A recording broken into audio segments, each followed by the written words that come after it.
नमस्कार साथियों, मैं अरुण सक्सेना एक बार फिर से आप सभी का स्वागत करता हूं। RWA के इस प्लेटफॉर्म पर आप सभी प्यारे बच्चों का हार्दिक स्वागत है।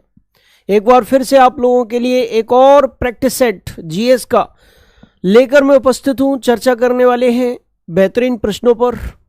तो जितने भी साथी इस समय क्लास से जुड़ चुके हैं, अमन कुमार जी, भरत शाक्या जी, उत्तम पाल जी, प्रवीण जी, पायल जी, विपिन जी, भारत जी, गोविंद जी, कृष्ण नंदन आर्य जी, बुलबुल जी, त्रिशला जी, चलिए जितने भी साथी जुड़ चुके हैं सभी का स्वागत है। फटाफट से एक बार क्लास को शेयर करेंगे जिससे कि आपके ज़्यादा से ज़्यादा साथी क्लास से जुड़ सकें। पहला प्रश्न स्क्रीन पर मैं आपके सामने रखने जा रहा हूं। ये रहा पहला प्रश्न।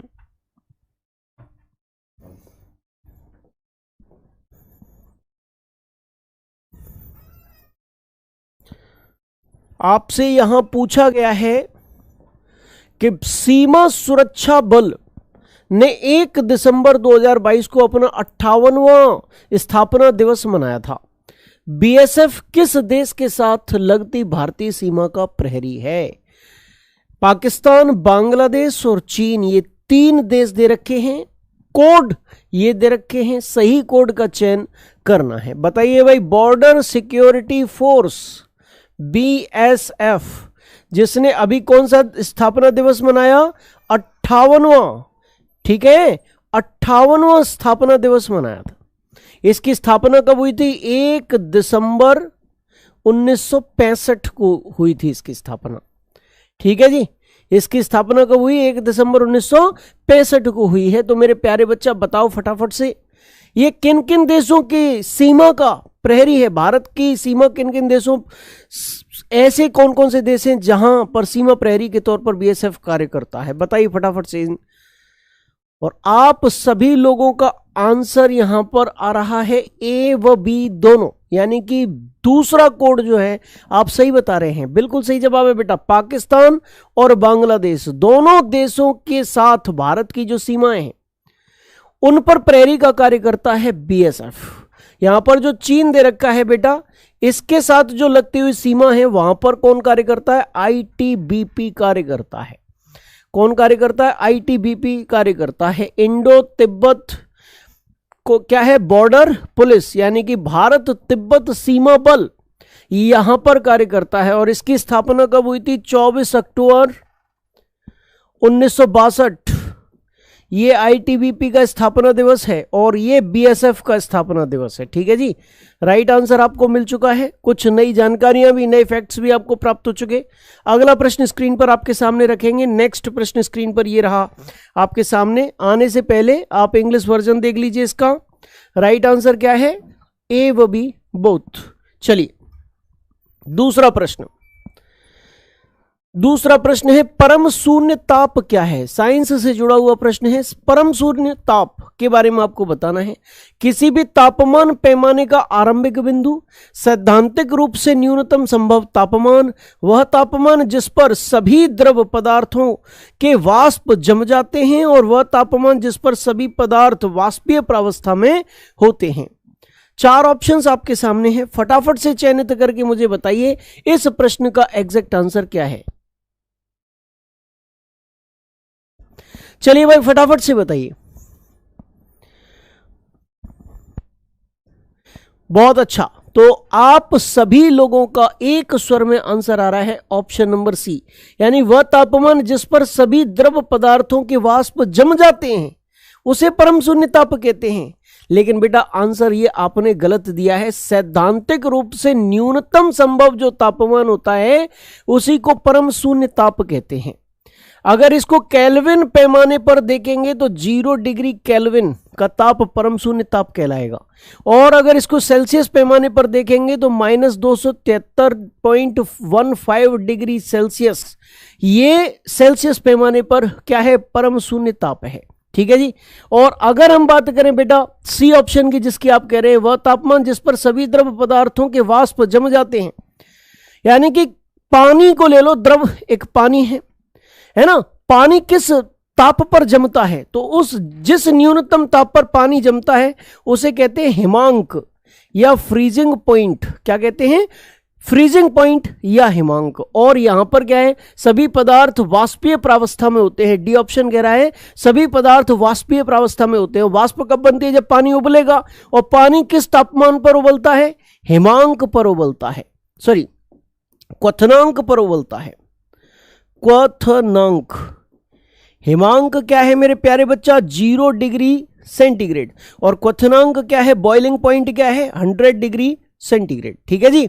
चलिए, तो जिस तापमान पर पानी उबलने लगे वो क्वथनांक है, और जिस तापमान पर पानी बर्फ बन जाए, ठोस रूप ले ले, वो क्या है, हिमांक है। और परम शून्य ताप क्या है, परम शून्य ताप का मतलब है न्यूनतम संभव तापमान, जो कि केल्विन पैमाने पर बेटा 0 डिग्री केल्विन है, और सेल्सियस पैमाने पर यहां पर मैंने लिख दिया है। ठीक है जी। चलिए, तो बाद बाकी सही ऑप्शन आपको प्राप्त हो चुका। अगला प्रश्न स्क्रीन पर आपके सामने ये रहा। क्या पूछा गया है, एसएससी सीपीओ एसआई 2013 परीक्षा का प्रश्न है। विपिन राजपूत जी, विपिन राजपूत कमांडो जी, फीस तो वैसे ही बहुत कम है ना। और बाद बाकी अगर आप नहीं भी ले सकते हैं तो प्रैक्टिस सीरीज तो संस्था की चलती है, उससे प्रैक्टिस करिए। ज्यादा से ज्यादा ज्ञान टीचर्स आपको प्रोवाइड करने का प्रयास करते हैं। बताइए इस प्रश्न का सही जवाब। भारतीय संविधान के अनुसार संसद के दोनों सदनों का अधिवेशन 1 वर्ष में कम से कम कितनी बार बुलाना जरूरी है, बोलो फटाफट से। 2 बार, 2 बार, 2 बार, सभी बोल रहे हैं 2 बार। बिल्कुल सही जवाब है बेटा, 2 बार ही बुलाना जरूरी है। नियम केवल यह है कि संसद की किन्हीं भी 2 बैठकों के बीच 6 माह से ज्यादा का अंतर नहीं होना चाहिए। कितना, 6 माह से ज्यादा का अंतर नहीं होना चाहिए, अंतर ना हो। ठीक है, ये नियम है। और इस नियम की भरपाई के लिए भारत में जो संसद के सत्र हैं वो 3 आयोजित किए जाते हैं। पहला सत्र कहलाता है बेटा बजट सत्र। क्या कहलाता है पहला सत्र, बजट सेशन कहलाता है। और ये चलता है फरवरी से लेकर मई तक। कब तक चलता है, फरवरी से लेकर मई तक चलता है। दूसरा सत्र कहलाता है मानसून सत्र। और मानसून सत्र कब से कब तक चलता है, तो बेटा मानसून सत्र चलता है जुलाई अगस्त में। कब चलता है, जुलाई अगस्त में चलता है। और अगर हम बात करें शीतकालीन सत्र की, तीसरा सत्र कौन सा है, शीतकालीन सत्र। और शीतकालीन सत्र जो है मेरे प्यारे बच्चा वो नवंबर दिसंबर में चलता है। कब चलता है, नवंबर दिसंबर में चलता है। तो आप यहां पर देख लीजिए, एक्स्ट्रा जानकारी के तौर पर आपको ये चीजें मिल रही हैं। भारत में नियम तो क्या केवल यही है, 6 माह से ज्यादा का अंतर नहीं हो संसद की 2 बैठकों के बीच। लेकिन इस नियम को फॉलो करते हुए भारत में संसद के 3 सत्र बुलाए जाते हैं, बजट सत्र, मानसून सत्र और शीतकालीन सत्र। सबसे बड़ा सत्र है बेटा बजट सत्र, सबसे बड़ा सत्र। अगर आपसे क्वेश्चन पूछा जाए कि सबसे बड़ा सेशन कौन सा है अपने इंडियन किसका, पार्लियामेंट का, तो बेटा बजट सेशन है। और सबसे छोटा सेशन कौन सा है, तो बेटा यहां पर आप ध्यान रखना शीतकालीन सत्र जो होता है वो सबसे छोटा सेशन होता है जनरली। ठीक है जी। चलिए, तो एक्स्ट्रा जानकारी भी आपको मिल गई। 2 बार भारत में जो बुलाना जरूरी है, कम से कम 2 बार, ठीक है, मिनिमम। लेकिन बुलाया कितनी बार जाता है, 3 बार। चले नेक्स्ट, एसएससी 10+2 2010 परीक्षा का प्रश्न है। किसी राज्य का उच्चतम विधि अधिकारी कौन है, किसी राज्य का उच्चतम विधि अधिकारी कौन है, ये बताइए। महान्यायवादी ऑप्शन नंबर ए है, महाधिवक्ता ऑप्शन नंबर बी है, solicitor general option number C है, और विधि विभाग का महासचिव ऑप्शन नंबर सी है। बताइए देश का सबसे बड़ा विधि अधिकारी कौन होता है, ये भी आप बताइए। और किसी राज्य का सबसे बड़ा विधि अधिकारी कौन होता है, ये भी आप बताइए मुझे फटाफट से। आप सभी का जवाब है ऑप्शन नंबर बी, बिल्कुल करेक्ट आंसर है बेटा। अगर हम बात करें राज्य की तो ध्यान रखिएगा, महाधिवक्ता यानी कि एडवोकेट जनरल जो होता है वो उस राज्य का सर्वोच्च विधि अधिकारी होता है। आर्टिकल 165 में इसका वर्णन है। इसकी नियुक्ति महाधिवक्ता के बारे में चर्चा करें बेटा। महाधिवक्ता तो मैंने आपको बताया किससे संबंधित है, आर्टिकल 165 से रिलेटेड है ये। और अगर हम बात करें महाधिवक्ता की तो बेटा इसकी अपॉइंटमेंट, नियुक्ति कौन करता है, इसकी नियुक्ति करता है राज्यपाल। कौन करता है? राज्यपाल। ध्यान रखिएगा, इसमें योग्यता क्या होनी चाहिए भाई? योग्यता क्या होनी चाहिए? कब राज्यपाल किसी व्यक्ति को महाधिवक्ता बना सकता है? जब बना सकता है जब हाई कोर्ट के न्यायाधीश बनने योग्य हो, हाई कोर्ट का जज बनने योग्य हो, हाई कोर्ट का न्यायाधीश बनने योग्य हो, ठीक है, न्यायाधीश बनने योग्य हो तो उसको महाधिवक्ता बनाया जा सकता है। अब इसका काम क्या है? इसका कार्य क्या है बेटा? इसका कार्य है विधि संबंधी मामलों पर सरकार को, राज्य सरकार को क्या करना? सलाह देना। ठीक है, विधि संबंधी मामलों पर सलाह देना वो महाधिवक्ता का प्रमुख कार्य होता है। यह किसी राज्य का सर्वोच्च विधि अधिकारी होता है। ध्यान रखिएगा, सर्वोच्च विधि अधिकारी होता है किसी भी राज्य का। इसके साथ ही इसको विधानमंडल की बैठक में भाग लेने, उससे संबंधित समिति की बैठक में भाग लेने और वहां पर अपना मत व्यक्त करने का अधिकार होता है। महान्यायवादी की तरह वो संसद में रखता है, ये राज्य विधानमंडल में रखता है अधिकार, लेकिन महान्यायवादी की तरह ही इसे वोट देने का अधिकार नहीं है। राज्य विधानमंडल में वोट देने का अधिकार इसको नहीं है। ठीक है जी। और राज्य के अंतर्गत जो न्यायालय हैं उनमें राज्य सरकार का पक्ष ये रख सकता है। कौन? महाधिवक्ता। ठीक है, किस अनुच्छेद से संबंधित है? 165। ठीक, और ये कब तक कार्य करता है? राज्यपाल के प्रसाद पर्यंत काम करता है, राज्यपाल की इच्छा अनुसार कार्य करता है, लेकिन इसको राज्यपाल चाहे जब हटा भी सकते हैं। चलिए, इसके बाद महान्यायवादी की बात करें मेरे प्यारे बच्चा, तो पूरे देश का जो सबसे बड़ा विधि अधिकारी है वो महान्यायवादी होता है ना। कौन? अटॉर्नी जनरल जो है, महान्यायवादी जो है वो पूरे देश का सबसे बड़ा विधि अधिकारी होता है। और जो सॉलिसिटर जनरल होते हैं मेरे प्यारे बच्चा, वो अटॉर्नी जनरल की हेल्प के लिए रखे जाते हैं। जो सॉलिसिटर जनरल हैं वो किसके अधीन होते हैं? महान्यायवादी के। वो क्या काम करते हैं? सहायता करते हैं महान्यायवादी की। और कुछ एक्स्ट्रा सॉलिसिटर जनरल होते हैं, अतिरिक्त सॉलिसिटर जनरल होते हैं, वो सॉलिसिटर जनरल की सहायता करते हैं। ठीक है जी। इस प्रश्न का करेक्ट आंसर आप लोगों को मिल चुका। आर्टिकल 76 से रिलेटेड है कौन? आपका महान्यायवादी। और आर्टिकल 165 से रिलेटेड है कौन? महाधिवक्ता। अगला प्रश्न स्क्रीन पर आपके सामने रखने जा रहा हूं भाई। प्रश्न आपसे पूछा गया है, भारत ने हाल ही में G20 समूह की अध्यक्षता ग्रहण किया है। इस संदर्भ में निम्न कथनों में से कौन सा कथन सत्य है? यानी कि G20 की मैंने पिछले विगत प्रैक्टिस सेट्स में भी आपको बताया था कि हाल ही में दिसंबर में G20 का अध्यक्ष बन गया भारत, है ना। जोको विडोडो जो इंडोनेशिया के, मुझे बता दीजिए। ठीक है, पहला फैक्ट है कि भारत की अध्यक्षता में 2023 में 18वां G20 शिखर सम्मेलन होगा, आयोजित किया जाएगा। भारत ने 1 वर्ष के लिए G20 समूह की अध्यक्षता ग्रहण की है। और तीसरा फैक्ट है कि भारत की अध्यक्षता में 2023 में पहली बार G20 शिखर सम्मेलन आयोजित किया जाएगा। 3 फैक्ट दे रखे हैं, जरा जल्दी से बताइए कौन कौन से फैक्ट सही है। देखिए, पहले फैक्ट की चर्चा करें, भारत की अध्यक्षता में 2023 में 18वां G20 शिखर सम्मेलन होगा, बिल्कुल सही बात है। जो 17वां शिखर सम्मेलन है मैं बता चुका हूं, जोको विडोडो ने, जो इंडोनेशिया से संबंधित है, उन्होंने अध्यक्षता भारत को, मोदी जी को सौंप दी थी। और 18वां जो सम्मेलन होगा इसका, उसकी अध्यक्षता कौन करेगा? भारत। इसके बाद भारत ने 1 वर्ष के लिए ही बेटा अध्यक्षता मिली है, यह भी बात बिल्कुल सत्य बात है। और भारत की अध्यक्षता में 2023 में पहली बार G20 शिखर सम्मेलन आयोजित होगा, ये आप ध्यान रखना, पहली बार ही होगा। ये स्टेटमेंट भी करेक्ट है और इसीलिए ABC तीनों स्टेटमेंट सही हैं, चौथा कोड बिल्कुल करेक्ट आंसर हो जाएगा। 3 स्टेटमेंट है G20 शिखर सम्मेलन जो आने वाला है उससे संबंधित, तीनों को आप ध्यान रखिएगा। नेक्स्ट, अगला प्रश्न, इसकी इंग्लिश एक्सप्लेनेशन भी आप यहां पर देख सकते हैं। चौथा जो कोड है वो सही जवाब है। 5वां प्रश्न स्क्रीन पर आपके सामने ARO 2017 परीक्षा का प्रश्न है, प्रकाश संश्लेषण प्रक्रिया के लिए निम्नलिखित में से किसकी उपस्थिति आवश्यक नहीं होती है? किसकी उपस्थिति आवश्यक नहीं होती है ये बताइए। सूर्य के प्रकाश की, ऑक्सीजन की, जल की और कार्बन डाइऑक्साइड की। जल्दी से बताइए। प्रकाश संश्लेषण की प्रक्रिया को पूरा करने के लिए जो चीजें चाहिए उनमें से एक है सूर्य का प्रकाश, दूसरा है जल, तीसरी है कार्बन डाइऑक्साइड, और ऑक्सीजन की जगह पर यहां पर आएगी क्लोरोफिल। क्या आएगी? क्लोरोफिल। प्रकाश संश्लेषण की विधि के द्वारा पौधे अपना क्या बनाते हैं? भोजन बनाते हैं।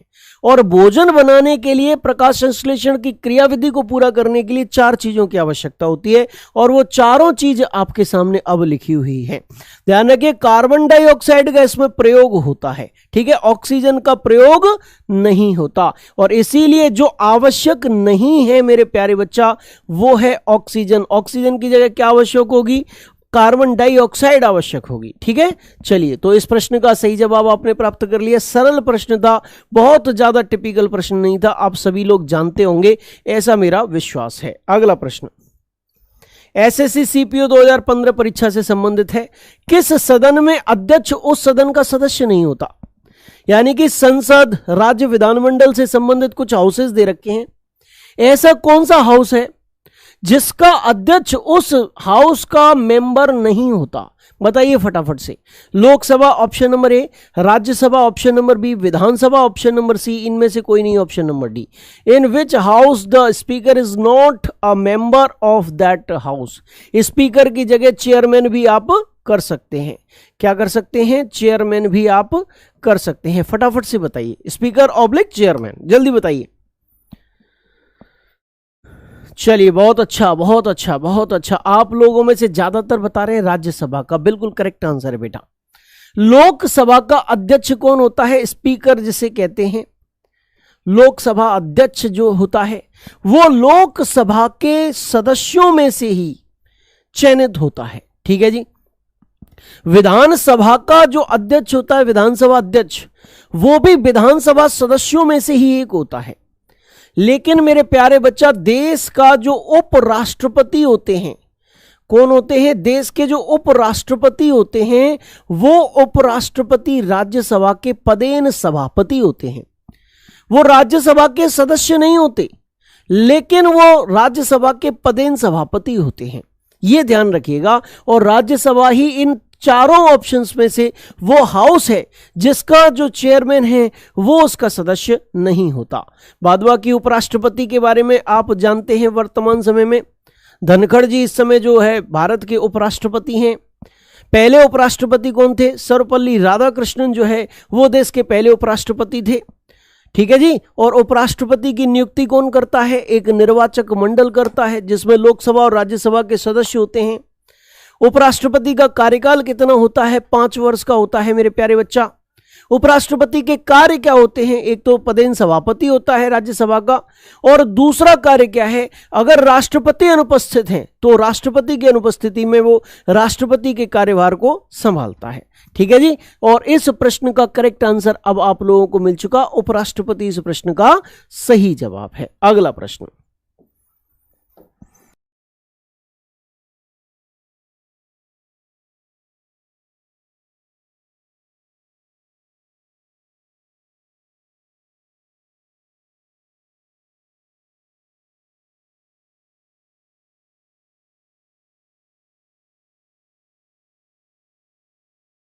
हुआ, बताइए। ओडिशा में, अंडमान निकोबार में, उत्तराखंड में, कहां पर हुआ भैया? जल्दी से बताओ। करेक्ट आंसर आप लोगों को देना है मेरे प्यारे बच्चा। और इस प्रश्न से संबंधित आप लोगों ने जो सही जवाब लगाया है वो लगा रहे हैं ऑप्शन नंबर बी, ज्यादातर बच्चे। लेकिन मैं प्यारे बच्चों बताना चाहता हूं option number B correct answer नहीं है। राइट आंसर है Uttarakhand, option number C. Uttarakhand के औली नामक जगह पर, कहां पर भैया? उत्तराखंड के औली नामक जगह पर हाल ही में जो संयुक्त युद्धाभ्यास हुआ किस किस के बीच? अब भारत और अमेरिका के बीच। ठीक है, तो मैं बार बार संयुक्त युद्धाभ्यास जिन जिन देशों के बीच हो रहे हैं, भारत के साथ जिन जिन देश जो देश संयुक्त युद्धाभ्यास कर रहे हैं, प्रैक्टिस सेट्स के माध्यम से उस चीज को आपको कवर कराने का प्रयत्न कर रहा हूं। टाइगर ट्रायम्फ वगैरह सारी चीजों के बारे में मैंने आपको बताया है। ठीक है, तो इसका आंसर क्या है? उत्तराखंड। ओडिशा की बात करें तो ये राज्य जो है सर्वाधिक प्राकृतिक आपदाओं से ग्रस्त राज्य है। अंडमान निकोबार क्या है? भारत का द्वीप समूह है। क्या है? भारत का एक द्वीपीय द्वीप समूह समझ लीजिए, अंडमान निकोबार द्वीप समूह इसको कहते हैं, बंगाल की खाड़ी में स्थित है। अंडमान द्वीप समूह अलग है और निकोबार द्वीप समूह अलग है। हिमालय की आकृति कैसी है? धनुषाकार। और ये म्यांमार में अराकान योमा आते आते इसका तल हो गया नीचा, पानी का तल हो गया ऊंचा, और जिसके कारण यहां पर कुछ कुछ जगहों पर ये हिमालय पानी से ऊपर उभर के आया है और अंडमान निकोबार द्वीप समूह की इसने स्थापना की है। और अंडमान और निकोबार द्वीप समूहों के बीच एक चैनल भी है जिसको हम कहते हैं 10 डिग्री चैनल। आप याद रखना 10 डिग्री चैनल किन किन के बीच है? अंडमान द्वीप समूह और निकोबार द्वीप समूह के बीच स्थित है। ठीक है, चलिए नेक्स्ट, इस प्रश्न का सही जवाब प्राप्त हो चुका आपको। अगला प्रश्न स्क्रीन पर आपके सामने रखेंगे। एसएससी 10+2 2012 परीक्षा का प्रश्न है। आपसे क्या पूछा गया है जरा देखिए, निम्न में से कौन सा विद्युत चुंबकीय तरंग का उदाहरण नहीं है? विद्युत चुंबकीय तरंग का उदाहरण नहीं है वो बताइए फटाफट से। गामा किरण, एक्स किरण, परावैगनी किरण और पराध्वनिक की तरंग। जल्दी से राइट आंसर बताइए, क्या सही जवाब है? विद्युत चुंबकीय तरंग। यहां पर सबसे पहले इलेक्ट्रोमैग्नेटिक वेव के बारे में आप लोगों को समझना पड़ेगा, तब इस प्रश्न का आंसर आप लोग दे पाएंगे। देखिए, विद्युत चुंबकीय तरंग के बारे में अगर बात करें, विद्युत चुंबकीय तरंग, तो विद्युत चुंबकीय तरंग वे तरंगें होती हैं जिनको चलने के लिए माध्यम की आवश्यकता नहीं होती, जिनको चलने के लिए माध्यम की आवश्यकता नहीं होती है। ध्यान रखिए, ऐसी तरंगें मेरे प्यारे बच्चा, ऐसी तरंगें जो है वो विद्युत चुंबकीय तरंगें कहलाती हैं। इनके वेग की बात करें मेरे भैया, वेलोसिटी की बात करें, तो ये प्रकाश के वेग से चलती हैं। ठीक है जी, किसके वेग से चलती हैं? प्रकाश के वेग से चलती हैं, और इनको माध्यम की आवश्यकता नहीं होती। इसका मतलब ये है कि ये निर्वात में भी, वैक्यूम में भी चल सकती हैं। किस में चल सकती हैं? निर्वात में भी चल सकती हैं, वैक्यूम में भी चल सकती हैं। और अगर हम बात करें मेरे प्यारे बच्चा किसकी? विद्युत चुंबकीय तरंगों की, तो गामा किरण भी विद्युत चुंबकीय तरंग है, एक्स किरण भी विद्युत चुंबकीय तरंग है, परावैगनी किरणें भी विद्युत चुंबकीय तरंग है, लेकिन पराध्वनिक की तरंगें जो है वो विद्युत चुंबकीय तरंग नहीं है। और यही कारण है कि ऑप्शन नंबर डी इस प्रश्न का करेक्ट आंसर है। ये एक ध्वनि तरंग है, ध्यान रखिएगा, ध्वनि तरंग। मैं आपको ध्वनि तरंग के बारे में भी बता देना चाहता हूं मेरे भैया कि जो ध्वनि तरंग है, साउंड वेव्स हैं, वो बेटा 3 प्रकार की सामान्य तौर पर ली जाती हैं। एक है अवश्रव्य तरंग, अवश्रव्य तरंग यानी कि इंफ्रासोनिक, दूसरी है श्रव्य तरंग, दूसरी है श्रव्य तरंग, इसका मतलब ऑडिबल वेव्स, और तीसरी है पराश्रव्य तरंग, पराश्रव्य तरंग है ना, यानी कि अल्ट्रासोनिक वेव्स। इंफ्रासोनिक, ऑडिबल और अल्ट्रासोनिक वेव्स है ना। ध्वनि की 3 प्रकार, ध्वनि तरंगों के सामान्यतः 3 प्रकार हैं, है ना। 20 हर्ट्ज से कम इसकी क्या होती है? आवृत्ति होती है। वे ध्वनि तरंगें अवश्रव्य तरंगें या इंफ्रासोनिक वेव्स कहलाती हैं, जिनकी आवृत्ति 20 हर्ट्ज से लेकर 20,000 हर्ट्ज के बीच हो। ठीक है जी, 20,000 हर्ट्ज के बीच हो बेटा, वो श्रव्य तरंगे हैं और इनको हम लोग सुन सकते हैं।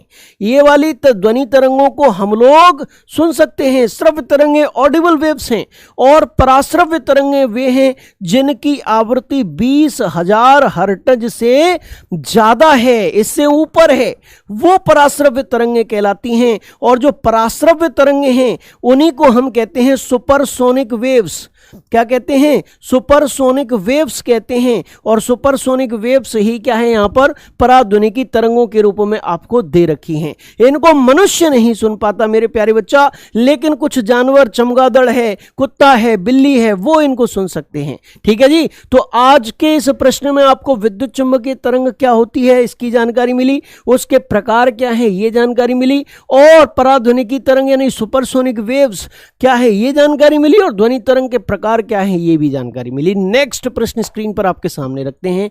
अगला प्रश्न है बेटा 10वां प्रश्न। क्या कह रहा है आपसे? देखिए, 10वें प्रश्न में आपसे पूछा गया है, एसएससी सीपीओ 2015 परीक्षा का प्रश्न है, पूर्ण स्वराज्य की शपथ कांग्रेस के किस अधिवेशन में ली गई थी? बताइए भाई फटाफट से। पूर्ण स्वराज्य की शपथ कांग्रेस के किस अधिवेशन में ली गई थी? In which session of the Congress was the oath of complete independence taken? जल्दी से बताओ भाई फटाफट से, राइट आंसर आखिरकार क्या है? अगर आप मुझे बताइए जल्दी से फटाफट से, राइट आंसर आखिरकार क्या है? आपने बता दिया लाहौर। लाहौर, लाहौर बिल्कुल करेक्ट आंसर है बेटा जी, लाहौर ही सही जवाब है। 1929 में जो कांग्रेस का लाहौर अधिवेशन हुआ उसकी अध्यक्षता किसने की थी? जवाहरलाल नेहरू जी ने। और इस अधिवेशन में ही मेरे प्यारे बच्चा पूर्ण स्वराज्य की शपथ कांग्रेस ने ली थी। किसकी? पूर्ण स्वराज्य की शपथ। बोले अब पूर्ण स्वराज्य से कम कुछ भी नहीं। पहले एक डोमिनियन स्टेट पर तैयार थे, लेकिन पूर्ण स्वराज्य की शपथ ले ली 1929 में। और 31 दिसंबर 1929 का दिन तो आपको इतिहास अगर आपने पढ़ा है तो याद भी होगा, आपको याद भी होगा। रावी नदी के तट पर, किस पर? रावी नदी के तट पर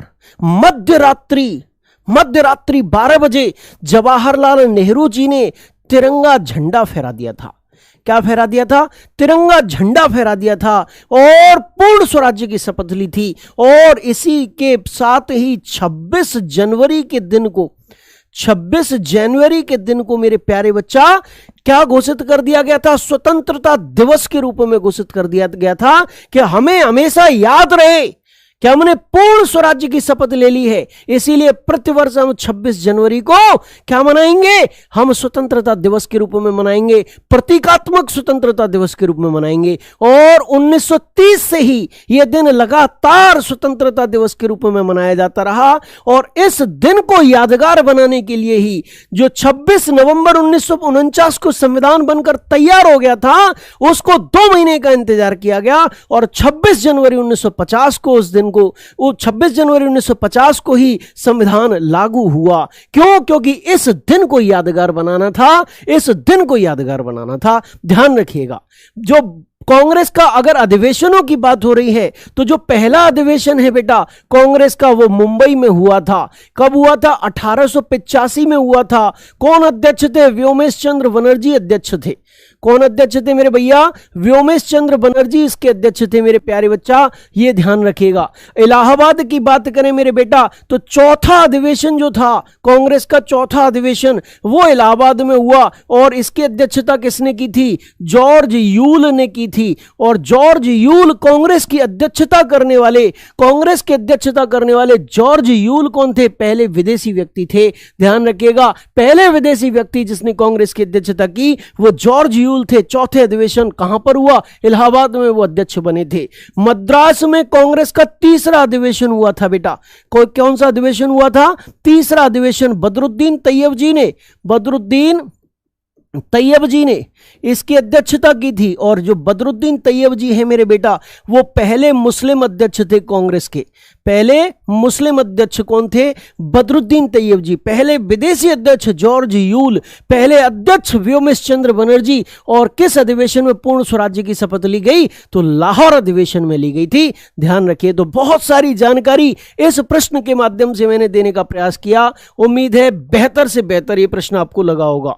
अगला प्रश्न स्क्रीन पर आपके सामने रखते हैं। एसएससी टियर 1 2002 परीक्षा का प्रश्न है। क्या आपसे पूछा गया? बताओ भाई फटाफट से बताना है। भारत के राष्ट्रवादी नेताओं ने साइमन कमीशन का बहिष्कार किया था। मैं बार बार आपको बताता हूं कि साइमन कमीशन के विरोध में जो विरोध चल रहा था उसको रोकने के लिए लाठीचार्ज किया गया और वहां पर हमारे एक प्रसिद्ध नेता की मृत्यु हुई थी। ठीक है, लाला लाजपत राय जी की मृत्यु हुई थी और वही साइमन कमीशन से संबंधित प्रश्न है। बताओ फटाफट से, क्यों इसका बहिष्कार कर रहे थे लाला लाजपत राय? वे समझते थे कि वह मात्र दिखावा है। कमीशन के सभी सदस्य अंग्रेज थे। कमीशन के सदस्य भारत के विरुद्ध धारणाओं वाले थे और वह भारतीयों की मांगों को पूरा नहीं करता था। 4 ऑप्शन है आपके सामने, जल्दी से बताइए राइट आंसर आखिरकार क्या है। ठीक है, तो कभी भी आपसे पूछा जाए कि लाला लाजपत राय की मृत्यु कैसे हुई, तो साइमन कमीशन का विरोध करते हुए लाठीचार्ज का शिकार होकर उनकी मृत्यु हुई थी, ध्यान रखिए, ठीक है। और इस प्रश्न का जो करेक्ट आंसर है बेटा, भारत के राष्ट्रवादी नेता साइमन कमीशन का विरोध क्यों कर रहे थे? वो इसलिए कर रहे थे मेरे प्यारे बच्चा, क्योंकि इसके सभी सदस्य अंग्रेज थे। इसको श्वेत कमीशन का दर्जा उन्होंने दे दिया। क्या दर्जा दे दिया मेरे भैया? श्वेत कमीशन का दर्जा इसको दिया गया, साइमन कमीशन को दिया गया। साइमन कमीशन का गठन क्यों किया गया? क्योंकि 1919 का जो भारत शासन अधिनियम था उसकी समीक्षा के लिए वायदा किया गया था कि 10 वर्ष के बाद, कितने वर्ष के बाद? 10 वर्ष के बाद एक आयोग गठित होगा जो समीक्षा करेगा कि जो 1919 का अधिनियम है वो कितना सफल रहा, और उसकी समीक्षा के लिए बनाया गया Simon commission, sir John Simon की अध्यक्षता में, जिसमें एक भी भारतीय सदस्य नहीं था, और इसीलिए उसका विरोध भारतीय राष्ट्रवादी नेता कर रहे थे। ठीक है, तो पहला ऑप्शन गलत है, तीसरा ऑप्शन गलत है, चौथा ऑप्शन गलत है। सही कौन सा है? ऑप्शन नंबर बी सही है। ठीक है, चलिए भाई अगला प्रश्न स्क्रीन पर आपके सामने रखते हैं।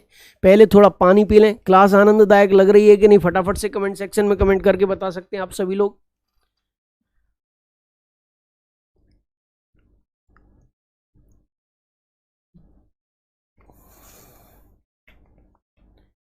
मजा आ रहा भाई? चलो बहुत अच्छा, बहुत अच्छा, बहुत अच्छा। ठीक है, ठीक है, ठीक है, ठीक है, ठीक है जी, ठीक है। अगला प्रश्न, अगला प्रश्न आज की क्लास का मेरे भैया जो नेक्स्ट प्रश्न है वो एसएससी सीपीओ 2008 परीक्षा का प्रश्न है। आपसे क्या पूछा गया जरा देखिए। संघ लोक सेवा आयोग के किसी सदस्य को हटाया जा सकता है?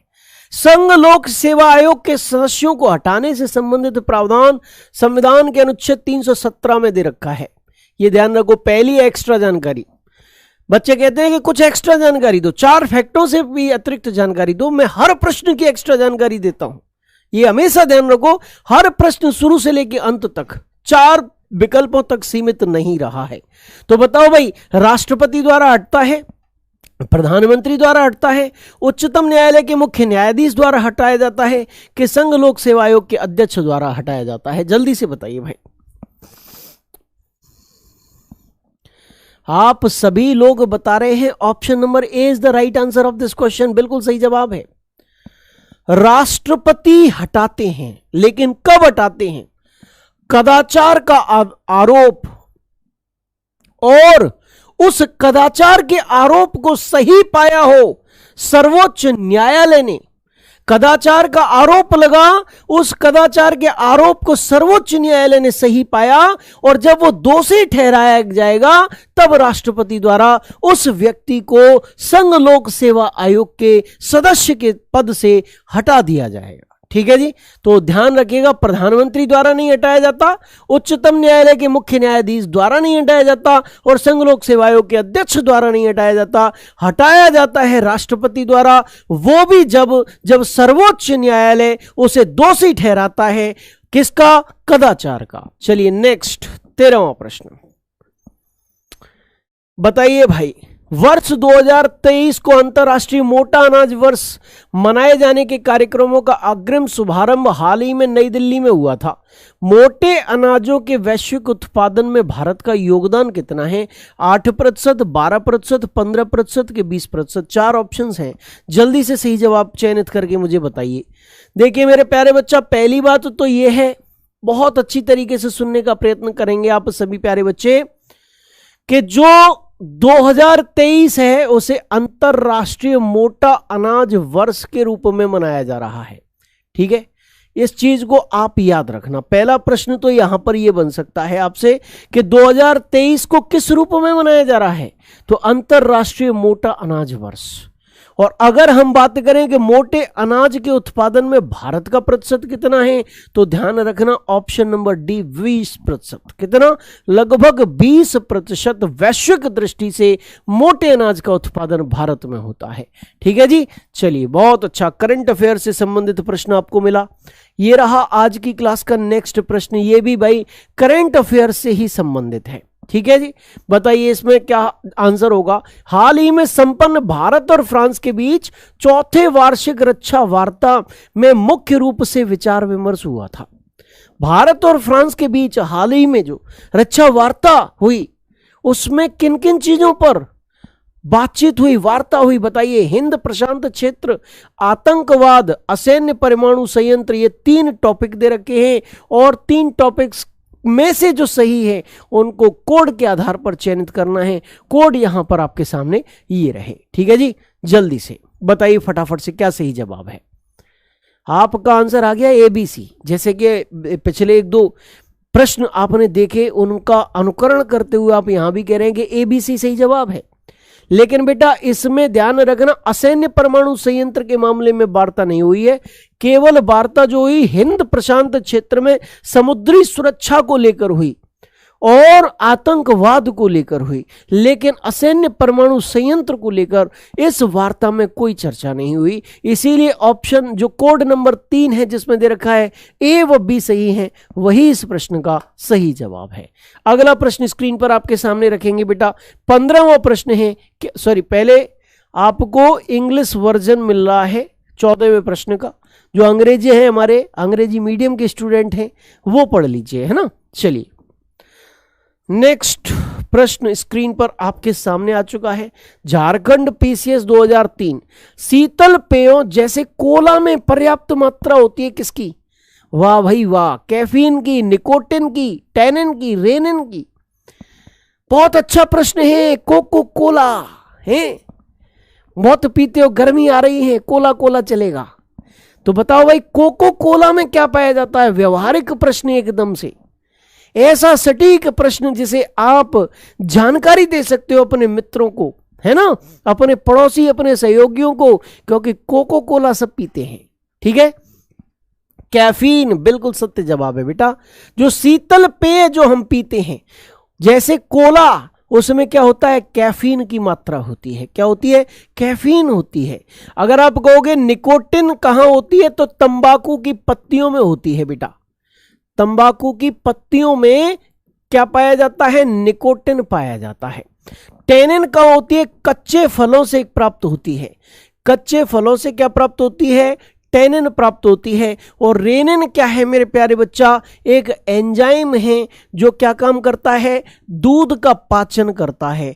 क्या करता है? दूध का पाचन करता है। जो शिशु होते हैं, जो छोटे बच्चे होते हैं, उनमें दूध का पाचन कौन करता है? रेनिन नामक एंजाइम करता है। तो आप कहोगे टैनिन कहाँ मिलता है? कच्चे फलों में मिलता है। आप कहोगे निकोटिन कहाँ मिलेगा? तंबाकू की पत्तियों में मिलेगा। आप कहोगे कैफीन कहाँ मिलता है? तो कोला कोला में मिलता है। किसमें? कोला कोला में मिलता है। चलिए अगला प्रश्न स्क्रीन पर आपके सामने रखते हैं। 16वां प्रश्न है, ये आपके सामने रहा।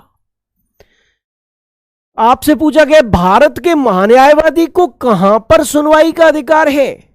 अभी महाधिवक्ता के बारे में पढ़ा था और अब आप पढ़ रहे हो क्या? अब महान्यायवादी के बारे में पढ़ रहे हो। आर्टिकल 76 से संबंधित है महान्यायवादी। उच्चतम न्यायालय ऑप्शन नंबर A, कोई भी उच्च न्यायालय ऑप्शन नंबर B, कोई भी सेशन न्यायालय ऑप्शन नंबर C, भारत का कोई भी विधि न्यायालय ऑप्शन नंबर D। 4 ऑप्शंस आपके सामने हैं। बताओ भाई सही जवाब क्या है फटाफट से। महान्यायवादी को सुनवाई का अधिकार, सुनवाई यानी कि पक्ष रखने का अधिकार।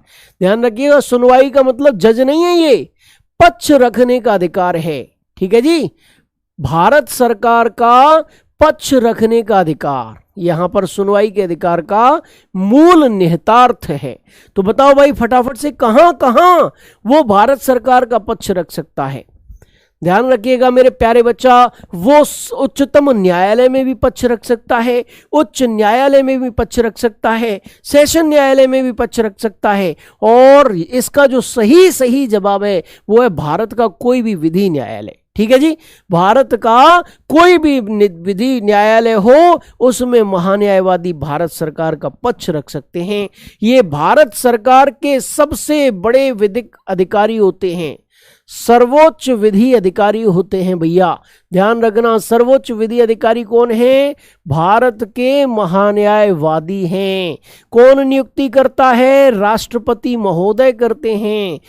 कितने वर्ष तक पद पे रहता है? राष्ट्रपति के प्रसाद पर्यंत पद पर रहता है।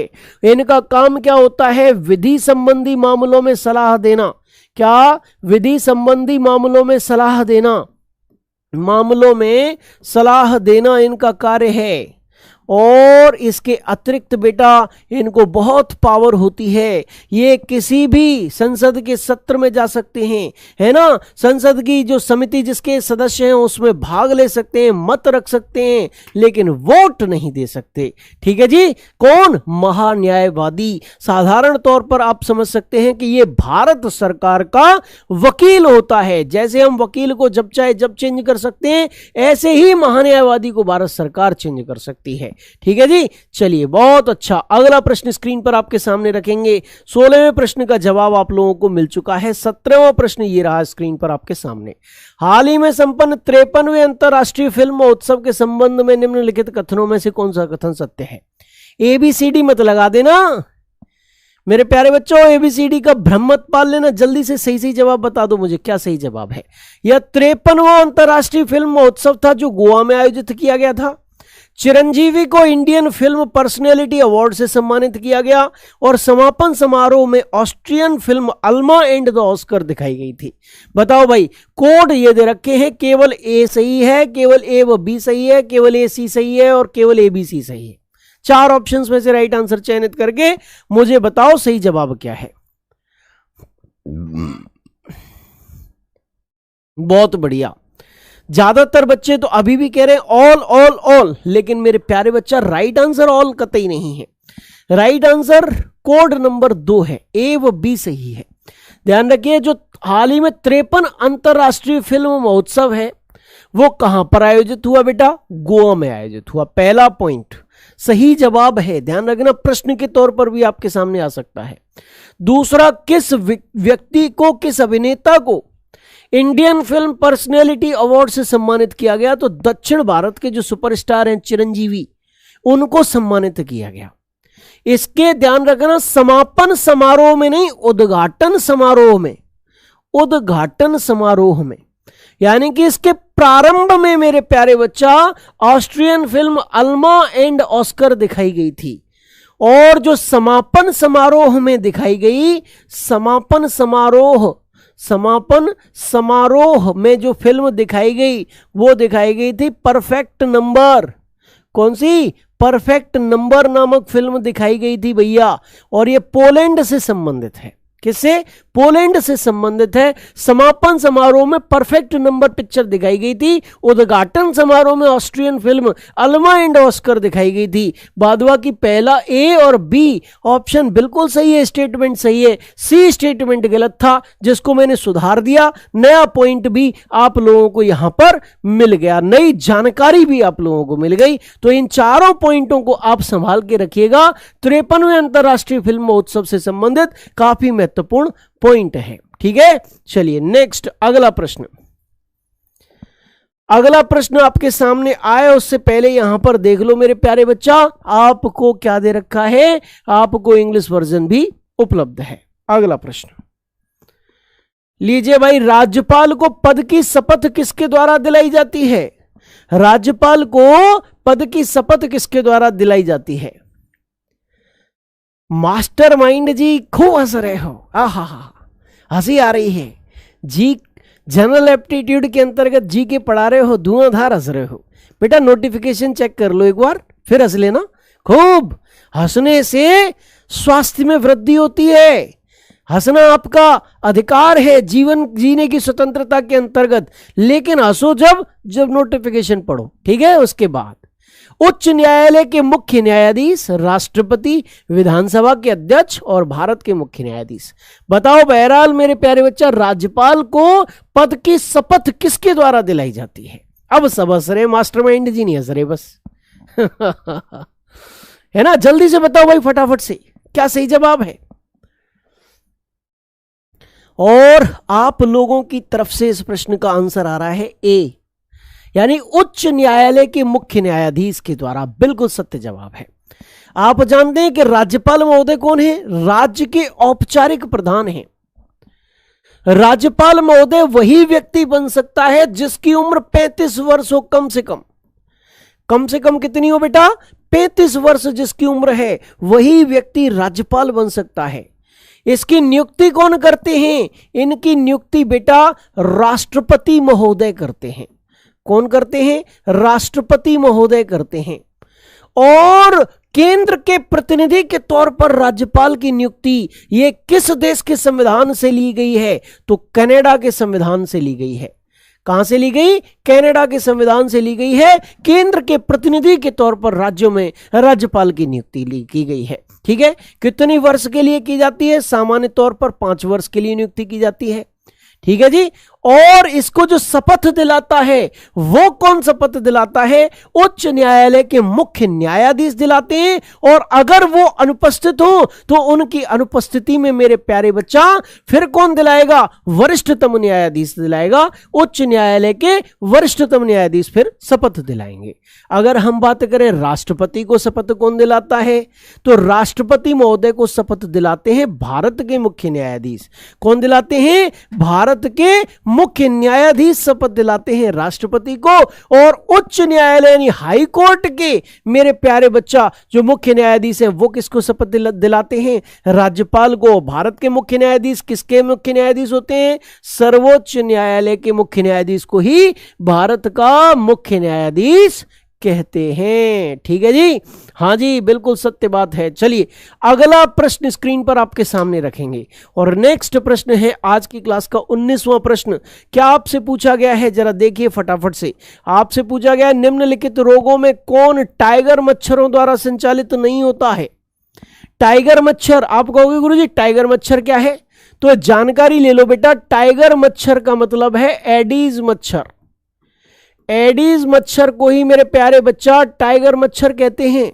और टाइगर मच्छर के द्वारा पीत ज्वर, डेंगू, चिकनगुनिया और जापानी इंसेफेलाइटिस ये 4 रोग हैं। इन चारों में कौन सा रोग फैलते हैं ये बताओ। कोड जल्दी से बताओ, कौन सा रोग फैलते हैं और कौन सा नहीं फैलता। जो नहीं फैलता उसको चयनित करके मुझे बता दो। सही जवाब ये है। ठीक है जी। आप जानते हैं एडीज मच्छर के द्वारा पीत ज्वर फैलता है। आप जानते हैं एडीज मच्छर के द्वारा डेंगू फैलता है। आप जानते हैं एडीज मच्छर के द्वारा चिकनगुनिया फैलता है। लेकिन एडीज मच्छर के द्वारा जापानी इंसेफेलाइटिस रोग नहीं फैलता। ये ध्यान रखना। इसका वाहक जो है, इस रोग के वाहक का कार्य क्यूलेक्स प्रजाति के, कौन से? क्यूलेक्स प्रजाति के जो मच्छर हैं मेरे प्यारे बच्चा वो करते हैं। कौन? इसके वाहक का काम कौन करते हैं? क्यूलेक्स प्रजाति के मच्छर करते हैं। इसके वाहक का काम करते हैं। ठीक है जी। तो राइट आंसर आपको मिलेगा क्या? Option number D. पीत ज्वर, डेंगू, चिकनगुनिया ये सब एडीज मच्छर वाहक का कार्य करता है इनके लिए। और ध्यान रखना एडीज मच्छर को ही क्या कहते हैं? टाइगर मच्छर कहते हैं। विशेष ध्यान रखिएगा। अगला प्रश्न 20वां प्रश्न आपके सामने आ चुका है। निम्नोक्त में से भारत में स्थानीय सुशासन का अग्रगामी कौन था? भारत में स्थानीय सुशासन का पिता कौन था? जल्दी से बताओ भाई फटाफट से। रिपन, डफरिन, लिटन, कर्जन, कौन भारत में स्थानीय सुशासन का पिता था? जल्दी से बताओ बेटा कौन था फटाफट से। चलिए बहुत अच्छा। ऑप्शन नंबर ए आप लोगों में से ज्यादातर ने इस प्रश्न का सही जवाब माना है और वाकई में ऑप्शन नंबर ए इस प्रश्न का करेक्ट आंसर है।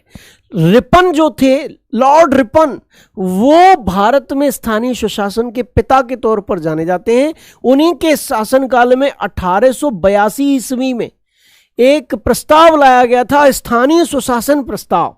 क्या लाया गया था? स्थानीय सुशासन प्रस्ताव। स्थानीय स्वशासन प्रस्ताव। ठीक है जी। स्थानीय स्वशासन प्रस्ताव, स्वशासन प्रस्ताव। ठीक है जी। ये लाया गया था और यहीं से मेरे प्यारे बच्चा स्थानीय स्वशासन की शुरुआत भारत में मानी जाती है। ठीक है। लॉर्ड डफरिन के काल में क्या हुआ था? कांग्रेस बनी थी। ठीक है जी। लॉर्ड डफरिन के काल में क्या हुआ था? कांग्रेस की स्थापना हुई थी मेरे प्यारे बच्चा। ठीक है। लॉर्ड लिटन के काल में क्या हुआ था? वर्नाक्यूलर प्रेस एक्ट पास हुआ था भैया। वर्नाक्यूलर प्रेस एक्ट पारित हुआ था, जिसके तहत भारतीय भाषाओं के जो समाचार पत्र थे उनको प्रतिबंधित कर दिया गया था। और लॉर्ड कर्जन के काल में क्या हुआ था, तो बंगाल का विभाजन हुआ था मेरे भैया। बंगाल का विभाजन लॉर्ड कर्जन के काल की सर्व प्रमुख घटना रही, जिसने इतिहास में एक बहुत बड़ा क्या काम किया, नाम कर दिया। ठीक है, अगला प्रश्न 21वां प्रश्न आपके सामने है, पूछा गया जलवायु परिवर्तन से संबंधित हाल ही में संपन्न 27वें शिखर सम्मेलन के संदर्भ में निम्न कथनों पर विचार करें। 3 स्टेटमेंट है और 3 स्टेटमेंट की सहायता से आप पढ़िए 3 स्टेटमेंट को और कोट्स की सहायता से सही जवाब दीजिए। पहली चीज दे रखी है कि कोप 27 जिसे कह रहे हैं उसका आयोजन मिस्र की अध्यक्षता में किया गया था। दूसरा है स्पेन और सेनेगल ने संयुक्त रूप से इड्रा लॉन्च किया था। तीसरा है भारतीय प्रतिनिधिमंडल का नेतृत्व प्रधानमंत्री नरेंद्र मोदी जी ने किया था। जल्दी से बताओ, कोड वो दे रखे हैं, 3 स्टेटमेंट पढ़ो और कोड्स की सहायता से सही जवाब का चयन करो।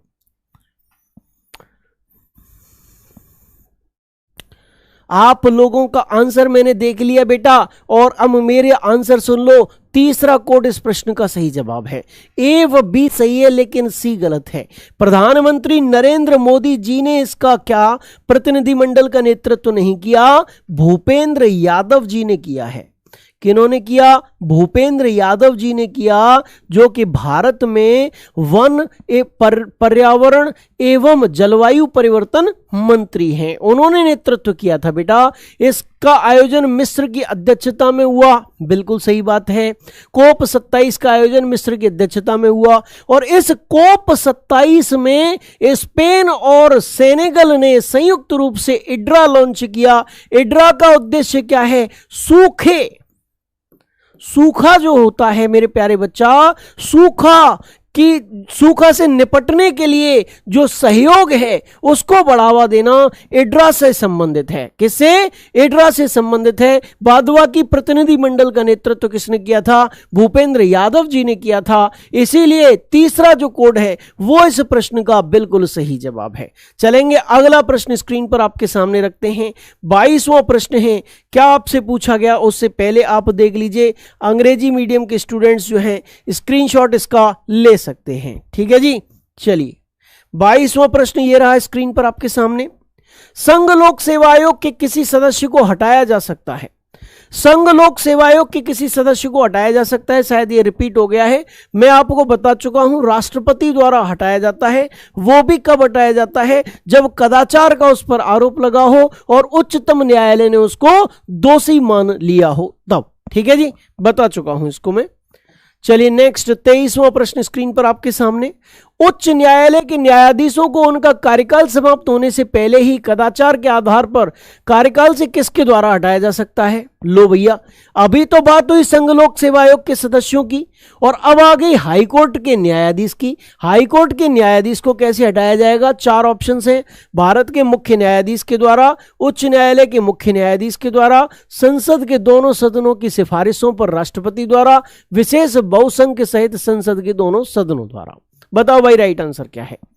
देखिए, आप जानते हैं कि सुप्रीम कोर्ट हो या हाई कोर्ट, इसके न्यायाधीश मेरे प्यारे बच्चा महाभियोग जैसी प्रक्रिया, महाभियोग जैसी प्रक्रिया, हमेशा ध्यान रखना। महाभियोग शब्द राष्ट्रपति के लिए राष्ट्रपति पद से जुड़ा हुआ है, लेकिन चूंकि उसी से संबंधित प्रक्रिया का अनुसरण करते हैं इसीलिए इसको महाभियोग जैसी प्रक्रिया कहते हैं। ठीक है जी, महाभियोग जैसी प्रक्रिया के द्वारा सर्वोच्च न्यायालय या उच्च न्यायालय के न्यायाधीशों को पद से मुक्त किया जाता है। इसके लिए जरूरी है कि संसद के दोनों सदन अपने 2/3 बहुमत से प्रस्ताव पारित करें और उनके प्रस्ताव पारित होने पर राष्ट्रपति महोदय क्या करते हैं, उस न्यायाधीश को पदमुक्त कर सकते हैं। ठीक है जी, राइट आंसर इस प्रश्न का भी आप लोगों को प्राप्त हो चुका है। और अगला प्रश्न स्क्रीन पर आपके सामने रखूंगा। 24वां प्रश्न स्क्रीन पर आपके सामने आने वाला है। ठीक है, आज की क्लास का जो 24वां प्रश्न है उसके आने से पहले यहां पर इंग्लिश वर्जन भी देख लीजिए। 24वां प्रश्न स्क्रीन पर यह रहा।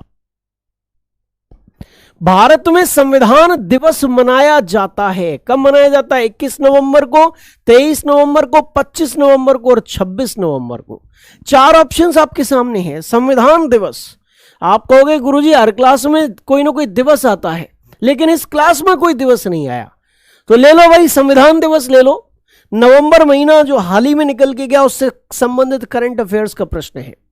और आप ध्यान रखिएगा 26 नवंबर को के दिन को संविधान दिवस के रूप में मनाया जाता है। और 26 नवंबर को क्या हुआ था आपको पता है? 26 नवंबर 1949 को भारत का संविधान बनकर तैयार हुआ था। क्या हुआ? संविधान बनकर तैयार हुआ। ठीक है जी, संविधान बनकर क्या हो गया? तैयार हो गया। कब? 26 नवंबर 1949 को। और इसीलिए 26 नवंबर का दिन मेरे बेटा किस लिए मनाते हैं? संविधान दिवस के तौर पर मनाते हैं। आज 24 प्रश्न मैंने आपको कराए, ज्यादा से ज्यादा जानकारियां आपको देने का प्रयत्न भी किया है ना, लेकिन समय की मजबूरी है, घड़ी बहुत जल्दी जल्दी चलती है। मैं प्रयास करता हूं कि 1 घंटा थोड़ी सी घड़ी रुक जाए और आपको ज्ञान की गंगा में बच्चे की तरह पूरी तरीके से नहला दूं, लेकिन बस मैं मानव हूं, इंसान हूं, भगवान नहीं हूं। इस समय को मैं रोक नहीं सकता, इस घड़ी को मैं रोक नहीं सकता, ये मेरी मजबूरी है। और इसीलिए बस यहीं पर मुझे विराम देना पड़ेगा। मेरे प्यारे साथियों से मैं कहना चाहता हूं कि सब्र करे बंदे, ये मुसीबत के दिन भी गुजर जाएंगे। सब्र कर ए बंदे, ये मुसीबत के दिन भी गुजर जाएंगे और बुराई करने वालों के चेहरे भी उतर जाएंगे, उतर जाएंगे, उतर जाएंगे। जब मेरे प्यारे बच्चे सिलेक्शन लेंगे ना, तो ये जितने भी फूफा लोग हैं जो बुराई करते रहते हैं, सबके चेहरे उतर जाएंगे और चेहरा खिलेगा मेरे स्टूडेंट्स का। ठीक है? जय हिंद, जय भारत, जय महाकाल।